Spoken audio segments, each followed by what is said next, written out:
6월 14일입니다. 하나님의 부르심에는 후회하심이 없네. 내가 이 자리에 선 것도 주의 부르심이라. 하나님의 부르심에는 결코 후회가 없네. 나를 부르신 하나님의 진실하심을 믿네. 날 부르신 뜻 내 생각보다 크고, 날 향한 계획 나의 지혜로 측량 못하나, 가장 좋은 길로, 가장 완전한 길로 오늘도 날 이끄심 믿네. 아멘. 하나님 말씀은 잠언 24장 23절부터 34절까지의 말씀입니다. 오늘 말씀을 통해서 지혜롭다는 것은 과연 무엇인가에 대해서 한번 살펴보려고 합니다. 그러면 지혜롭다는 것은 무엇일까요? 인간이 가질 수 있는 선함과 아름다움은 사실은 없습니다. 인간이 아무리 해봐야 선하지도 않고 아름답지도 않고 사실은 지혜롭지도 않아요. 막상 시간이 지나고 보면 얼마나 우리 자신의 결정과 말이 어리석고 후회스러운지 모릅니다. 지혜롭게 행한다는 것은 무엇이냐면 말씀 안에 거하고 하나님의 말씀 따라 행하고 말씀 따라 살아가는 것입니다. 그러면 하나님은 그렇게 행한 사람의 삶이 아름답게 인도하시고 결실하게 하시고 풍성하게 만들어 주시는 것입니다. 오늘도 우리가 하나님 안에 거하는, 말씀 안에 거하는 복된 은혜의 사람들이 될 수 있기를 원합니다. 오늘 지혜 있는 사람들의 특징들이 나와 있습니다. 오늘 23절에 보면 이것도 지혜로운 자들의 말씀이라. 여러분, 하나님 안에서 이렇게 하나님의 은혜로 충만한 사람들의 삶을 통해서, 고백을 통해서 우리에게 주어지는 것들은 정말 유익하다는 것입니다. 오늘 정말 이런 지혜 있는 사람들의 첫 번째 특징은 무엇이냐면 바른 판단과 바른 결정을 한다는 것입니다. 오늘 재판할 때 낯을 보아주는 것은 옳지 못하다고요. 그렇습니다. 여러분, 우리가 이 땅을 살아가면서 판단하고 결정할 때 사람에 의해서 무엇인가가 결정되거나 상황에 따라서 변하지 않아야 된다는 것입니다. 그러니까 그 사람의 부함이나 그 사람의 강함이나 그 사람의 그 어떤 것이 우리가 결정하고 판단하는데 결정을 주는 것이 아니라 하나님의 말씀이 과연 이 상황에서 나에게 어떻게 말씀하시는가에 따라서 판단하고 결정해야 된다는 것입니다. 그러면 상황과 사람은 끊임없이 변합니다. 오늘도 이 변하는 시대 가운데서 우리가 흔들리고 넘어지지 않을 수 있는 비결은 뭐냐면 변하지 않는 주의 말씀을 붙들 때 우리는 온전히 지혜 있는 하나님의 뜻 가운데 행하며 살게 된다는 사실입니다.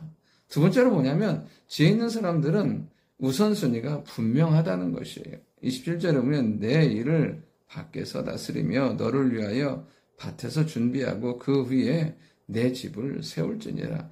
여러분, 우리가 이 땅을 살아가면서 무엇을 해야 될 것인지는 많이 있지만 자꾸만 우선순위가 정해져 있지 않으면 급한 일에 매여있게 될 수밖에 없습니다.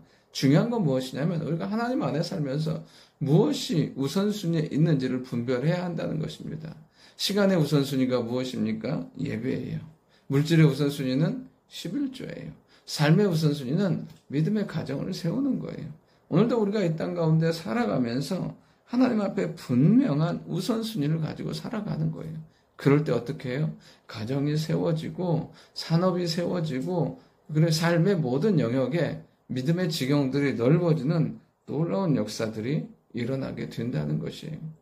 오늘도 우리에게 주시는 분명한 말씀의 기준, 또 우선순위를 가지고 살아갈 때 하나님은 우리의 인생이 복된 삶으로 만들어주세요.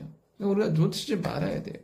무엇이 우선인지, 무엇이 내가 집중해야 될 것인가를 놓치지 않으면 하나님은 그 일이 내 삶에 복되게 만들어주시는 거예요. 여기 있는 것처럼 밖의 일이 다 마무리되게 하시고 그리고 내 밭을 준비하게 하시고 그다음에 우리의 가정을 세워가게 하시고 생업과 산업이 복되게 만들어 주신다는 거예요. 항상 우리의 인생과 삶에 하나님이 우선순위가 되는, 예배가 우선순위 되는 축복의 사람들이 될 수 있기를 원합니다. 그리고 마지막 세 번째로, 지혜로운 사람들은 훈계와 교훈을 얻는 삶을 살게 된다는 거예요. 가난하고 게으른 사람을 동의어로 취급하고 있습니다. 30절에 보면 내가 게으른 자의 밭과 지혜 없는 자의 포도원을 지나며 본즉. 처음에 그런 말씀 드렸어요. 게으르다는 건 무엇이냐면, 물론 성품적인 것도 있지만 기대함이 없으니까 게으를 수밖에 없는 거예요. 그러면서 이 게으른 사람과 지혜 없는 사람은 뭐냐면 생각하지 않는 거예요. 하나님의 뜻이 무엇인지 생각하지 않는 사람들인 거예요. 그러니까 하나님을 향한 기대도 없고, 그 다음에 내 인생과 말씀에 대한 구체적인 생각이 없는 사람들의 삶의 모습은 어떠냐면, 가시덤불이 그 전부에 퍼졌으며 포도원 전부에 퍼졌으고 그 지면에 거친 풀로 덮였고 돌담이 무너져 있기로. 그러니까 거둘 것이 없고 삶은 황폐해져 가는 거죠. 그걸 보면서 무슨 생각을 한다고요? 32절에 보면 내가 보고 생각이 깊었고 내가 보고 훈계를 받았노라. 그걸 보면서 어떻게 되냐면 깨닫는 거죠. 생각하는 거예요. 게으름과 지혜 없음의 삶의 결론이 이런 것이구나. 그리고 또 하나 어떻게 해요? 깨달음으로 말미암아 내 삶이 각성하고 변화되는 거예요. 내 삶의 자리를 점검하는 것입니다. 오늘도 우리가 하나님의 말씀을 통해서 교훈받고 깨닫는 거야말로 최고의 축복과 은혜인 줄 믿습니다. 그러니까 지혜로운 사람은 어떤 사람이냐고요? 듣는 사람이에요.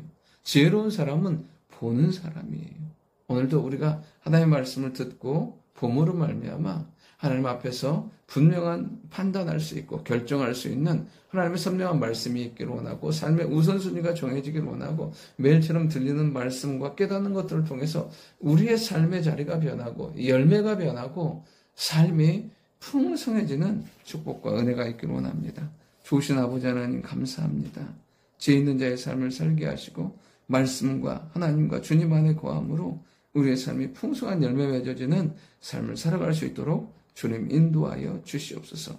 항상 말씀이 우리의 판단과 결정의 근거가 되게 하시고 하나님이 우리의 삶의 우선순위가 되게 하시고 깨닫게 하는 말씀이 우리의 삶에 적용될 수 있는 은혜도 허락하여 주옵소서.